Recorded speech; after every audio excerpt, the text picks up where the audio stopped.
Resident Evil Volumen 0 Hora 0 Prólogo. El tren se mecía bamboleante mientras atravesaba los bosques de Raccoon. El estruendoso traqueteo de las ruedas se repetía como en un eco en los truenos que rasgaban el cielo del ocaso. Bill Nyberg hojeó el expediente Hardy, que había sacado del maletín que tenía a sus pies. Había sido un día muy largo, y el suave balanceo del tren lo adormilaba. Era tarde, más de las 8, pero el expreso eclíptico estaba casi lleno, como solía pasar a la hora de la cena. Era un tren de la compañía y, desde la renovación Umbrella había gastado mucho dinero para dar un aire retro al vagón restaurante, desde los asientos de terciopelo hasta las lámparas de lágrimas. Muchos de los empleados llevaban ahí a su familia o amigos para que disfrutaran del ambiente.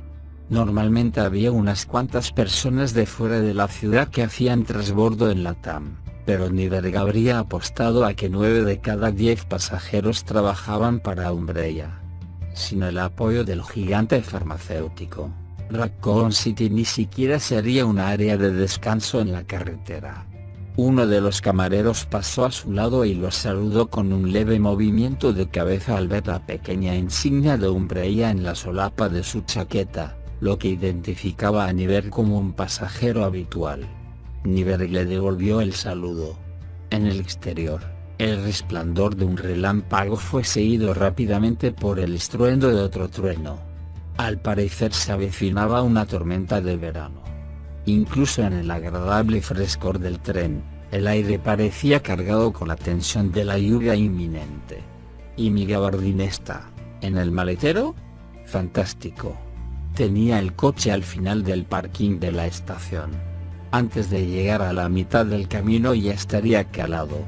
Suspirando, volvió a centrar la atención en el expediente mientras se arrellanaba en el asiento. Ya había revisado el material varias veces, pero quería estar seguro de cada uno de los detalles. Una niña de 10 años llamada Teresa Hardy había participado en la prueba clínica de un nuevo medicamento pediátrico para el corazón Valifen. Resultó que la droga hacía exactamente lo que se esperaba de ella, pero también causaba fallos renales. Y en el caso de Teresa Hardy el daño había sido muy severo. Sobreviviría, pero probablemente tendría que someterse a diálisis el resto de su vida. El abogado de la familia pedía una fuerte indemnización. El caso tenía que resolverse con rapidez, porque la familia Hardy pretendía mantenerse a la espera hasta poder arrastrar a su doliente querubín de rosadas mejillas ante un tribunal en una sala atestada de periodistas. Y ahí era donde Nyberg y su equipo entraban en acción. El truco consistía en ofrecerlo justo para satisfacer a la familia, pero no lo suficiente como para que su abogado, uno de esos leguleyos del 3 al cuarto de nosotros no cobramos a no ser que usted cobre, viera el cielo abierto. Nyberg sabía cómo tratar a esos cuervos que se presentaban en la cama del paciente incluso antes que el médico. Lo tendría todo solucionado antes de que Teresa regresara de su primer tratamiento. Para eso le pagaba Umbrella.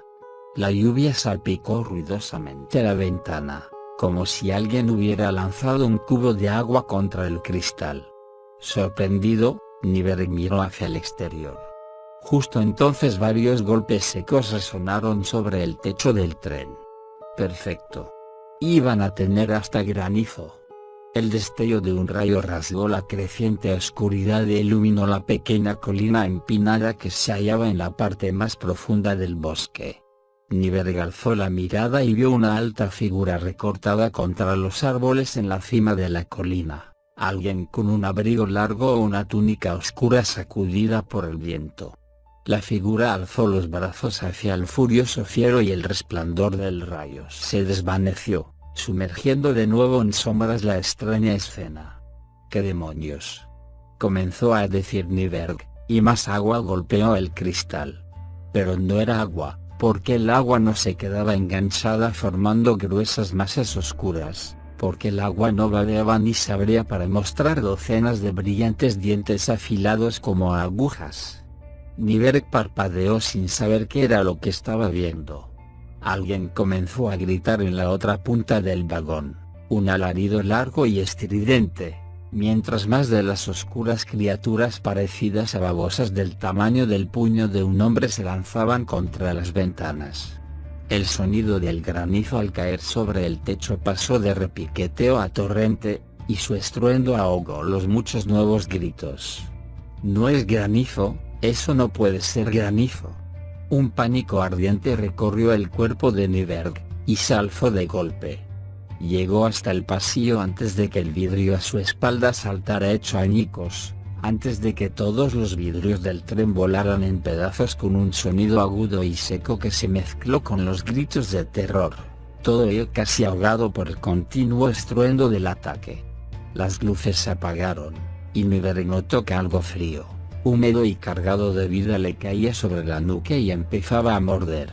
Capítulo 1. Las aspas del helicóptero cortaban la oscuridad que cubría el bosque de Raccoon. Rebecca Chambers estaba sentada muy tiesa, esforzándose por parecer tan tranquila como los hombres que la rodeaban. El ambiente era serio, tan sombrío y nublado como los cielos que cruzaban. Las bromas y los chistes se habían quedado atrás, en la reunión informativa. No se trataba de un ejercicio de entrenamiento.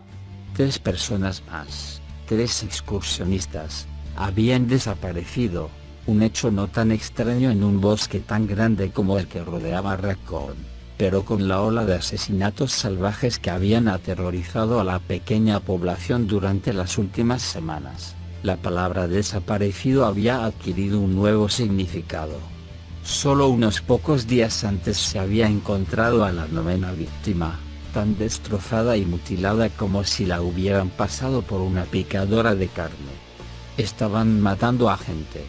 Algo o alguien atacaba salvajemente en los alrededores de la ciudad, y la policía de Raccoon no estaba obteniendo ningún resultado. Finalmente habían llamado al comando local de los Stars para que colaborase en la investigación. Rebecca alzó ligeramente la barbilla, en un destello de orgullo que superó su nerviosismo. Aunque estaba graduada en bioquímica, la habían asignado al equipo Bravo como médico de campo. Hacía menos de un mes que pertenecía al grupo. Mi primera misión. Lo que quiere decir que más vale que no la fastidie. Respiró hondo y soltó el aire lentamente, mientras intentaba mantener una expresión neutra.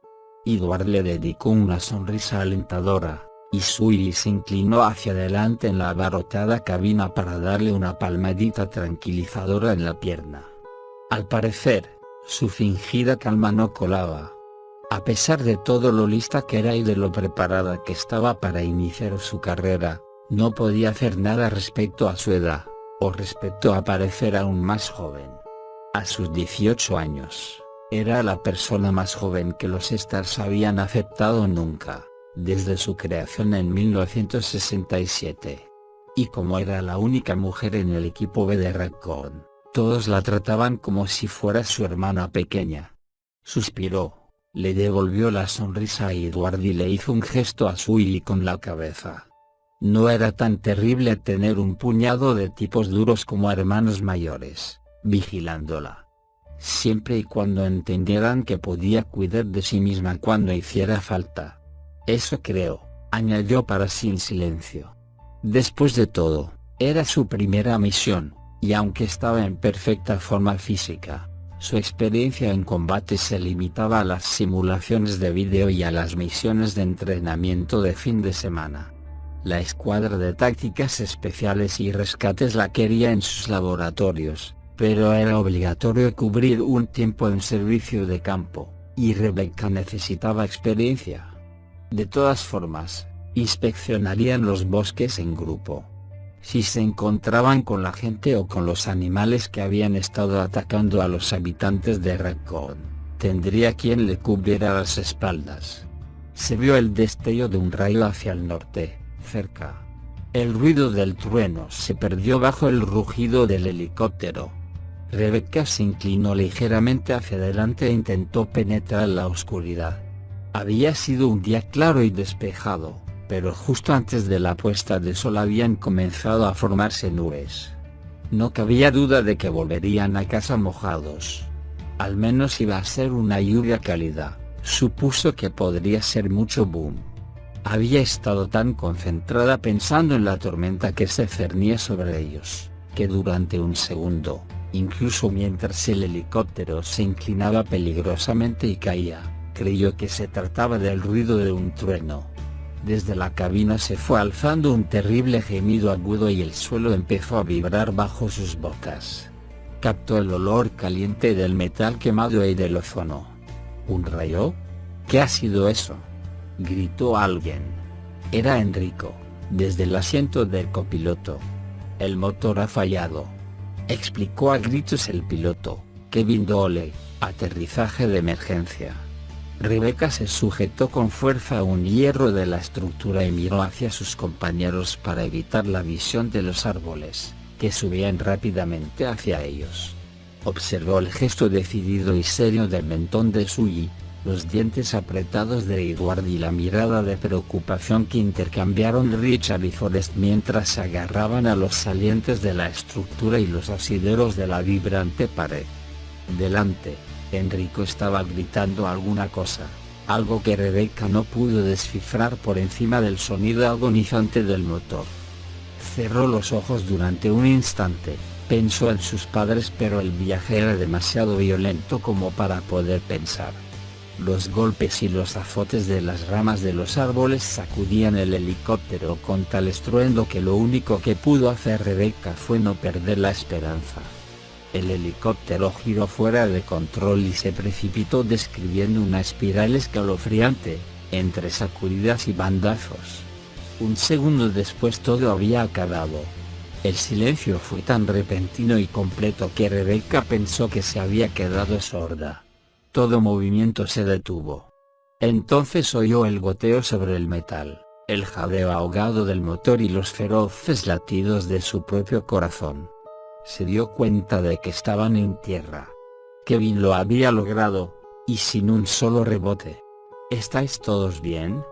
Enrico Marín, el capitán, estaba medio vuelto en el asiento. Rebecca unió su gesto inseguro al coro de afirmaciones. Bien pilotado, Kev, exclamó Forrest, y se alzó un nuevo coro. Rebecca estaba totalmente de acuerdo. ¿Funciona la radio?, preguntó Enrico al piloto, que estaba dando golpecitos a los controles y moviendo los interruptores. Parece que se ha frito toda la parte eléctrica, contestó Kev. Debe de haber sido un rayo. No nos ha dado de lleno, pero ha pasado lo suficientemente cerca. La baliza tampoco funciona. ¿Se puede arreglar? Enrico formuló la pregunta para todos, pero miró a Richard, que era el oficial de comunicaciones. A su vez, Richard miró a Edward, que se encogió de hombros. Edward era el mecánico del equipo Bravo. Voy a echarle una ojeada, repuso Edward, pero sí que dice que el transmisor está quemado, es que seguramente lo está. El capitán asintió con un lento movimiento de cabeza mientras se acariciaba el bigote con una mano y consideraba qué opciones tenían.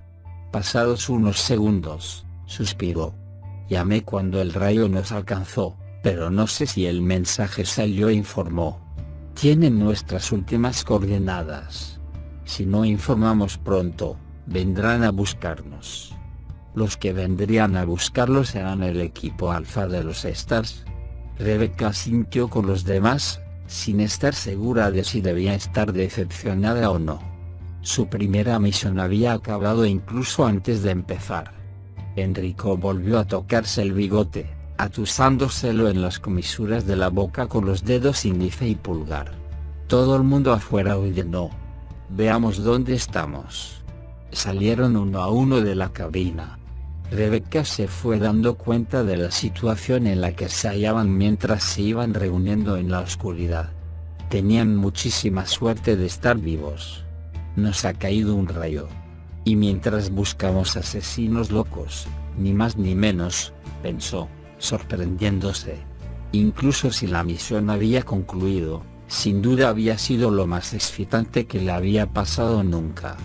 El aire se notaba cálido y cargado de la inminente lluvia. Las sombras eran profundas. Pequeños animales correteaban por el sotobosque. Se encendieron un par de linternas y los haces de luz cortaron la oscuridad mientras Enrico y Edward rodeaban el helicóptero examinando los daños. Rebecca sacó su linterna de la mochila, aliviada de no habérsela olvidado. ¿Cómo lo llevas? Rebecca se volvió y vio a Kensui y Sui iban sonriéndole. Había sacado su arma, y el cañón de la 9 mm apuntaba hacia el nuboso cielo, recordándole tristemente cuál era la razón de su presencia allí. «Realmente sabes cómo hacer una entrada sonada, ¿no?», bromeó, devolviéndole la sonrisa.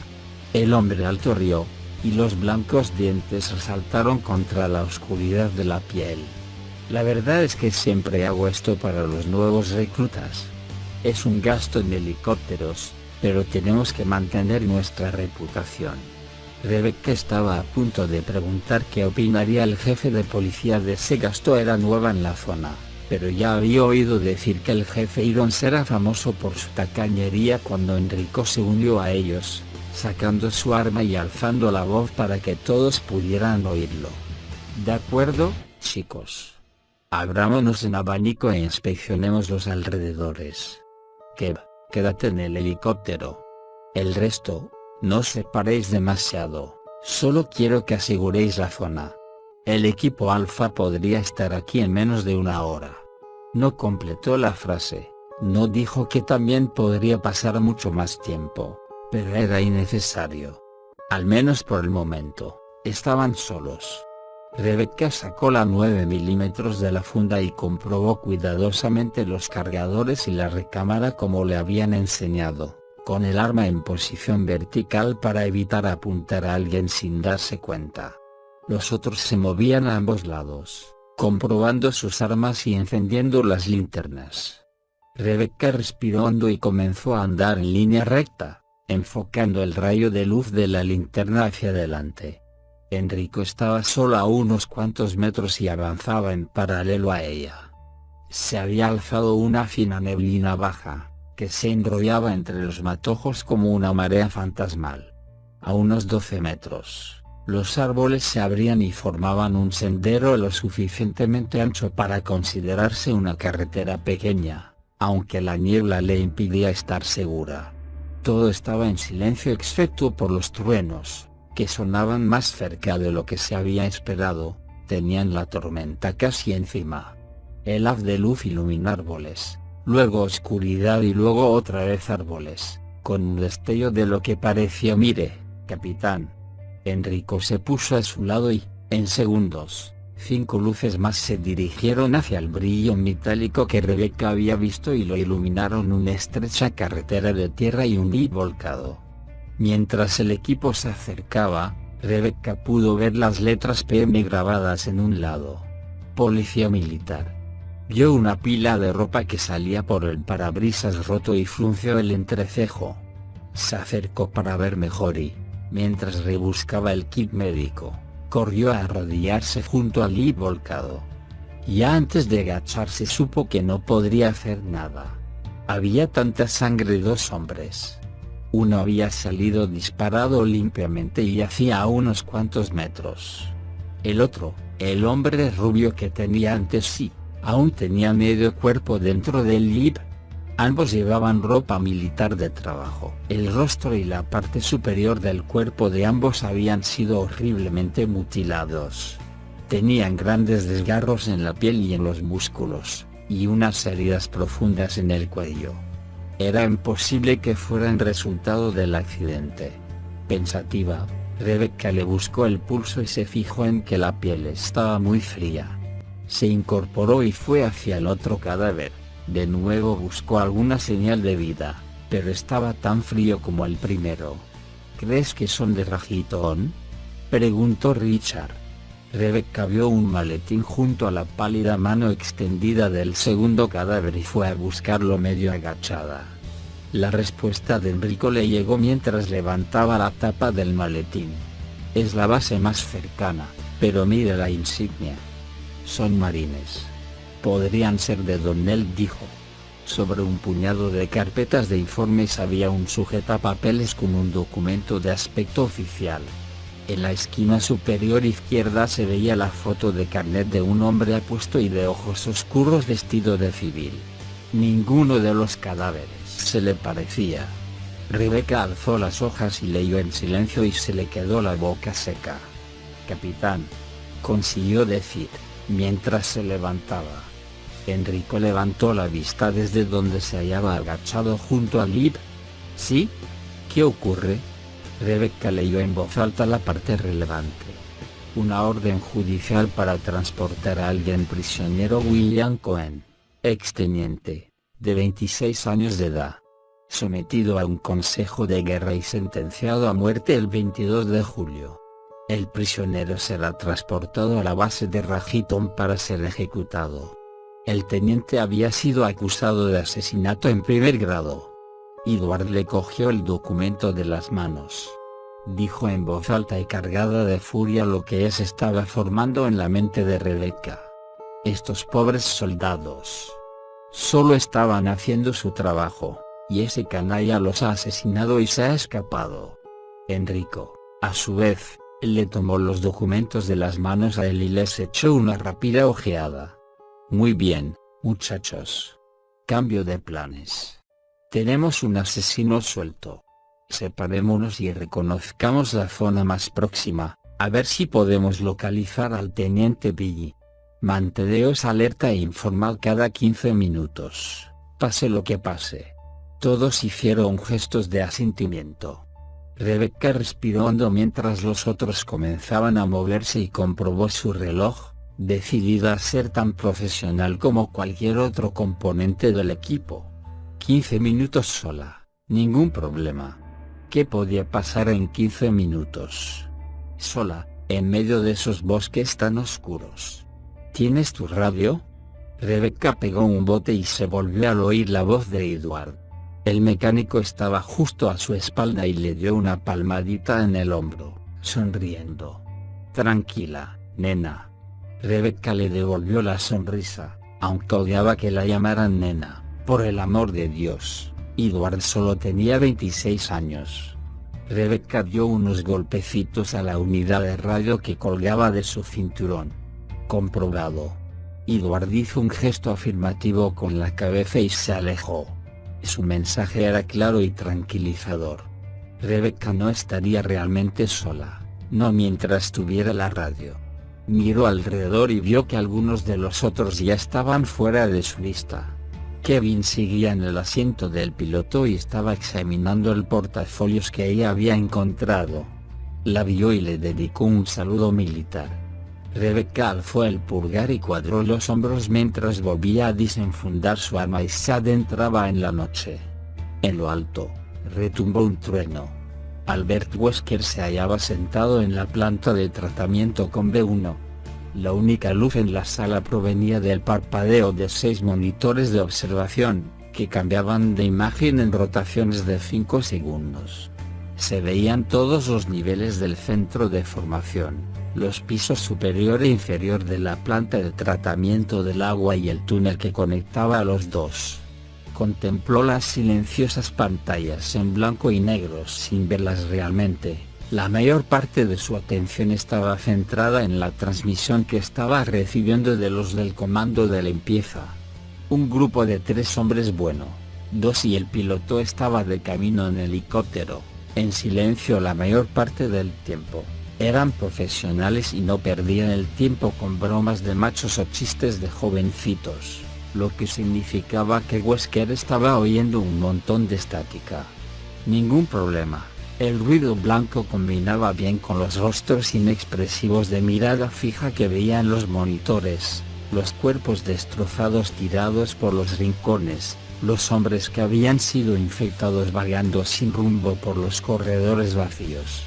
Como en la mansión y los laboratorios Arcade, a unos cuantos kilómetros de ahí, los campos privados de entrenamiento de UIT Umbrella y los centros conectados a ellos habían sido atacados por el virus. Tiempo de llegada estimado, 30 minutos. Cambio, dijo el piloto, y su voz resonó en la sala tenuemente iluminada. Recibido, contestó Wesker, inclinándose sobre el micro. De nuevo silencio. No hacía falta hablar sobre lo que ocurriría cuando llegaran al tren y, aunque era un canal seguro, era mejor no decir más de lo estrictamente necesario. Umbrella se había cimentado en el secreto, una característica del gigante farmacéutico que, en los niveles superiores de gestión, todos seguían respetando. Incluso de los negocios legítimos de la compañía, cuanto menos se hablase, mejor.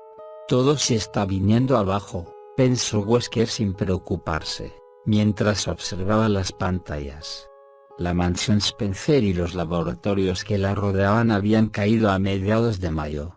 White Umbrella lo tomó como un accidente, y se sellaron los laboratorios hasta que los investigadores y el personal infectado pasaran a ser inefectivos. Después de todo, siempre ocurren errores. Pero la pesadilla del centro de formación, que aún se estaba representando ante él, había sucedido a continuación, menos de un mes después, y hacía solo unas cuantas horas. El maquinista del tren privado de Umbrella, el expreso eclíptico, había apretado el botón de alarma de peligro biológico. Así que no sirvió de nada encerrarlo, el virus se filtró y se esparció. Es así de simple, ¿no? En el comedor del centro de formación había un puñado de reclutas infectados. Uno de ellos caminaba en círculos irregulares alrededor de lo que había sido una bonita mesa.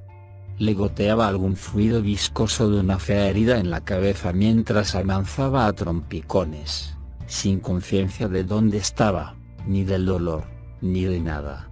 Wesker apretó varias teclas del panel de control que se hallaba bajo el monitor para impedir que la imagen cambiara.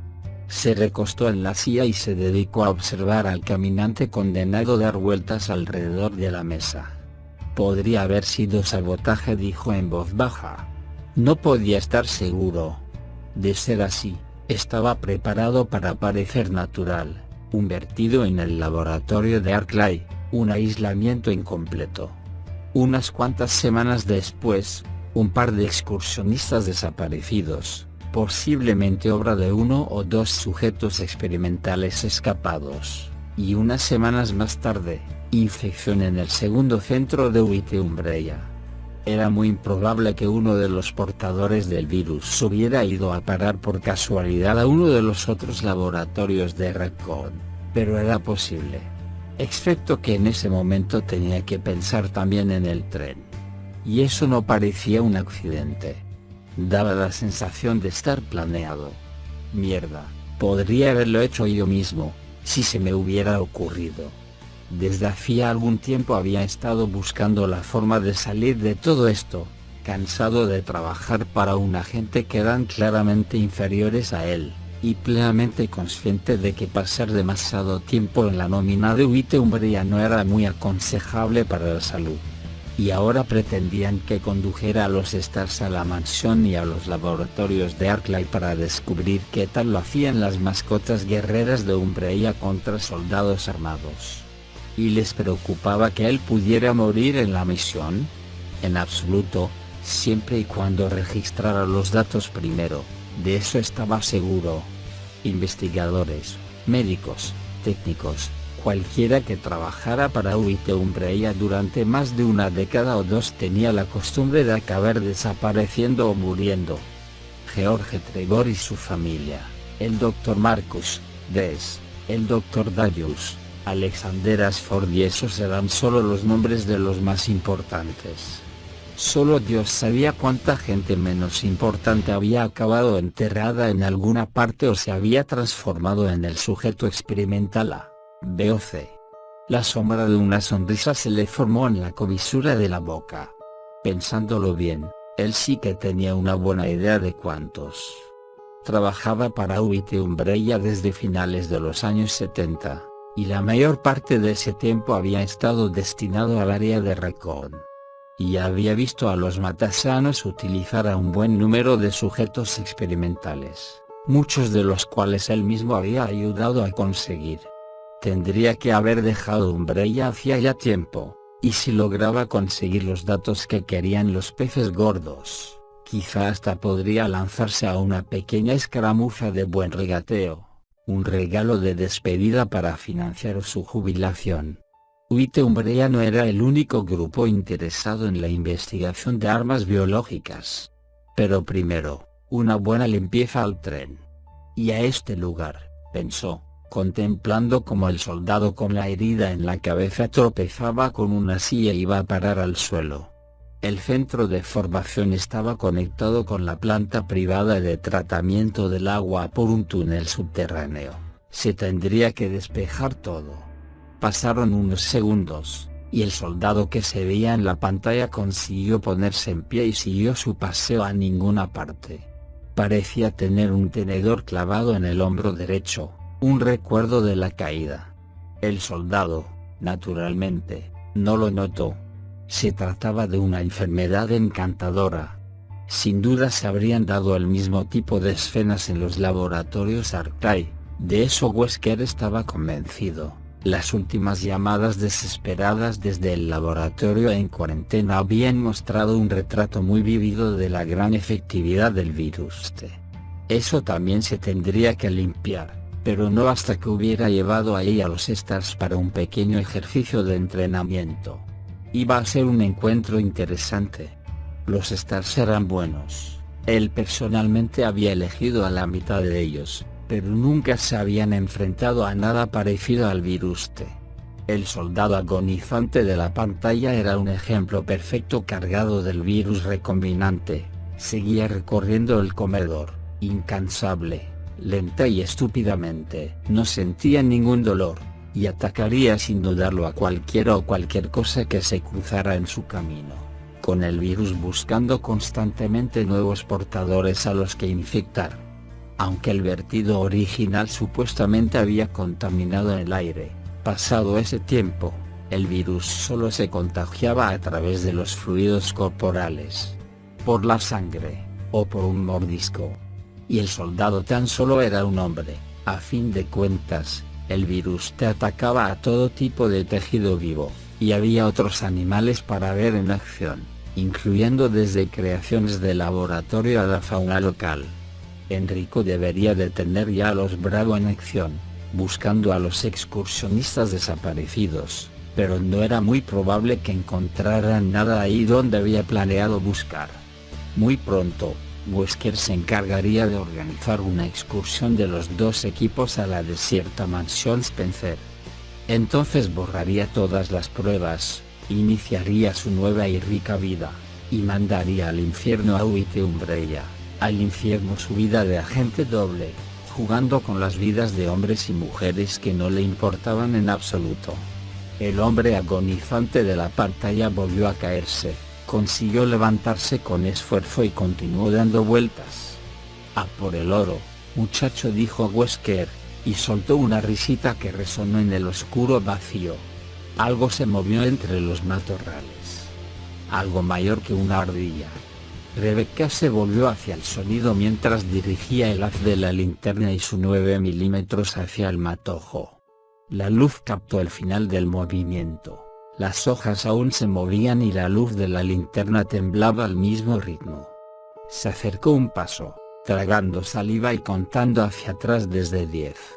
Fuera lo que fuera, se había ido. Un mapache, seguro. O quizá el perro de alguien que se ha escapado. Miró el reloj convencida de que debía de ser la hora de regresar, pero vio que únicamente había estado sola durante poco más de 5 minutos. No había visto u oído nada desde que se alejó del helicóptero. Era como si todos los demás hubieran desaparecido de la faz de la tierra. «¿O he desaparecido yo?», pensó sombría. Bajó ligeramente el cañón de la pistola y miró hacia atrás para comprobar su posición. Había estado dirigiéndose más o menos hacia el suroeste del lugar donde habían aterrizado. Seguiría adelante durante unos minutos y luego Rebecca parpadeó sorprendida al ver una pared de metal bajo la luz de la linterna, a menos de 10 metros. Recorrió la superficie con el haz y vio ventanas, una puerta. Un tren, murmuró, frunciendo el entrecejo. Le parecía recordar algo sobre una vía en aquella zona. Umbrella, la corporación farmacéutica, tenía una línea privada que iba de la Tamarack City. No. No estaba muy segura de la historia porque no era de la región, pero juraría que la compañía se había fundado en Raccoon. La sede principal de Umbrella se había trasladado a Europa hacía algún tiempo, pero aún seguían siendo los dueños de casi toda la ciudad. ¿Y qué hace esto aquí, en medio del bosque, a estas horas de la noche? Recorrió el tren de arriba abajo con el haz de luz y descubrió que había 5 vagones altos, de 2 pisos cada uno. Justo bajo el techo del vagón que tenía delante vio escrito expreso eclíptico. Había unas cuantas bombillas encendidas, pero eran muy tenues, con una luz casi incapaz de atravesar las ventanas, y de estas, varias estaban rotas. Le pareció ver la silueta de una persona junto a una de las que permanecían intactas, pero no se movía. Quizá estuviera durmiendo, o herida, o muerta. Tal vez esta cosa se detuvo porque Billy Cohen encontró la manera de llegar a la vía. Menuda idea. En ese mismo momento podía encontrarse dentro, con rehenes. Había llegado la hora de pedir refuerzos. Movió la mano hacia la radio, pero se detuvo. O quizá el tren se averió hace un par de semanas y todavía sigue aquí, y todo lo que encontrarás dentro será una colonia de marmotas. ¿Se burlarían los del equipo de eso? No, se mostrarían muy amables, pero ella tendría que aguantar que le tomaran el pelo durante semanas o incluso meses por pedir refuerzos para entrar en un tren vacío. Volvió a mirar el reloj y vio que habían pasado 2 minutos desde la última vez. De repente, sintió que una gota de un líquido frío le caía en la nariz y después otra en el brazo. Luego oyó el repique suave y musical de cientos de gotas que caían sobre las hojas y la tierra, y finalmente de miles, cuando la tormenta por fin se desencadenó. La lluvia decidió por ella. Echaría un vistazo rápido al interior del tren antes de regresar, solo para asegurarse de que todo estaba como debería estar. Si Billy no rondaba por ahí, al menos podría informar de que el tren parecía estar despejado. Y si él estaba ahí tendrás que vértelas conmigo, murmuró, y sus palabras se perdieron en el estruendo de la tormenta, que fue arreciando mientras ella avanzaba hacia el tren.